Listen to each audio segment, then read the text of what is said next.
सिद्ध योग में आपका स्वागत है। हम आप सबके लिए ऑनलाइन योग कक्षाएं आयोजित कर रहे हैं जो अंग्रेजी और हिंदी दोनों भाषाओं में उपलब्ध हैं। हम प्रत्येक दिन सुबह 5 बजे से रात 10 बजे तक 12 अंग्रेजी और 4 हिंदी की कक्षाओं के साथ आपके लिए उपस्थित हैं, ताकि आपको प्रत्येक दिन सही समय पर योग का अभ्यास करने में सुविधा हो। ये 2 सप्ताह एक ऐसा समय है जिसमें आप शामिल होकर अपने जीवन में एक सकारात्मक परिवर्तन का अनुभव कर सकते हैं, वह भी बिल्कुल मुफ्त में।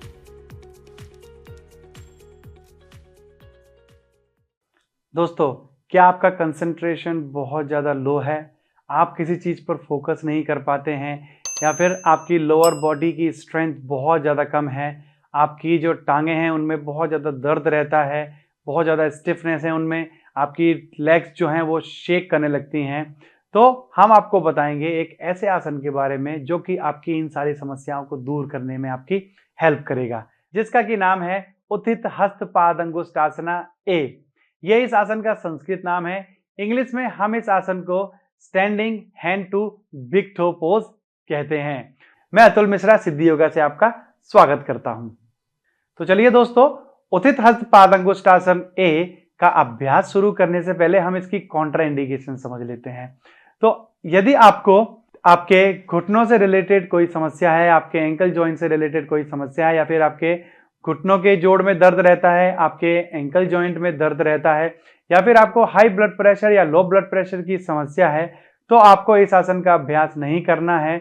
और यदि आपको हिप से रिलेटेड कोई इंजरी है, आपको शोल्डर जॉइंट से रिलेटेड कोई इंजरी है, या फिर आपको बैलेंसिंग पोजेस करने में कठिनाई होती है, तो आपको इस आसन का अभ्यास करने से पहले कुछ प्रिकॉशंस लेनी है, या फिर किसी अच्छे योगा टीचर के सानिध्य में ही इस आसन का अभ्यास करना है।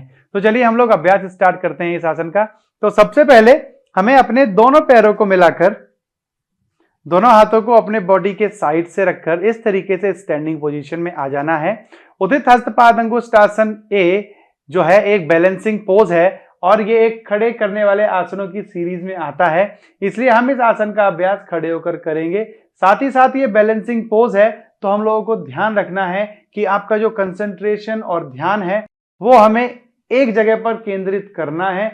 आपको बहुत ज्यादा थिंकिंग नहीं करनी है इस आसन के अभ्यास में, क्योंकि अगर आप बहुत ज्यादा चीजों की तरफ देखते हैं तो आप इसमें बैलेंस करने में असमर्थ रहेंगे। अगर आपका बैलेंस अच्छा नहीं है तो मैं आपको एडवाइस दूंगा कि पहले आपको इस आसन का अभ्यास वॉल के सपोर्ट के साथ करना है। तो हम वॉल के सपोर्ट के साथ इस आसन का अभ्यास करते हैं, जिससे कि आपको बैलेंसिंग के लिए स्ट्रगल नहीं करना पड़ेगा।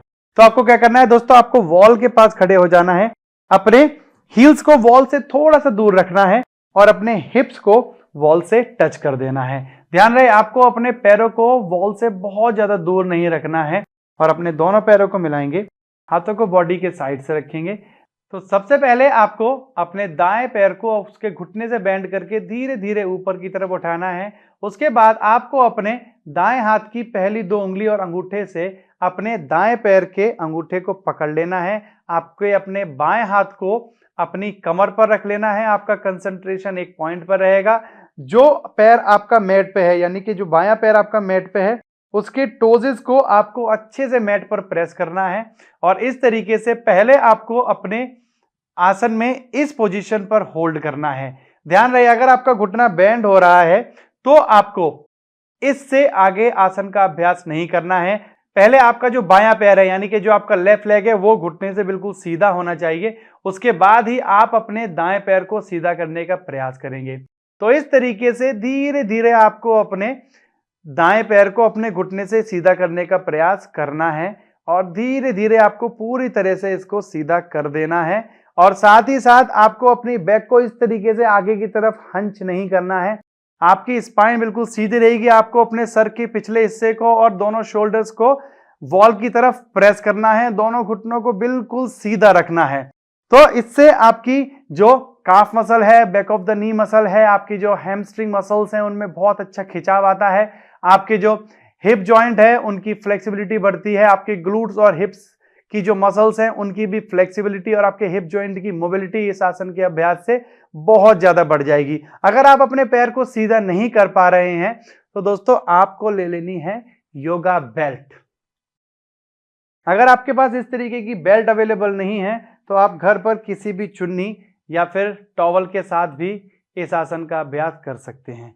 तो आपको इस तरीके से योगा बेल्ट ले लेनी है और अपने दाएं पैर को ऊपर उठाते हुए इस तरीके से बेल्ट से आपको अपने पैर को सीधा कर देना है, बट बैक को हंच नहीं करना है, स्पाइन को सीधा रखना है, पैर को बिल्कुल सीधा रखना है। आपके जो पैर के पंजे हैं उनको अंदर की तरफ प्रेस करके रखना है।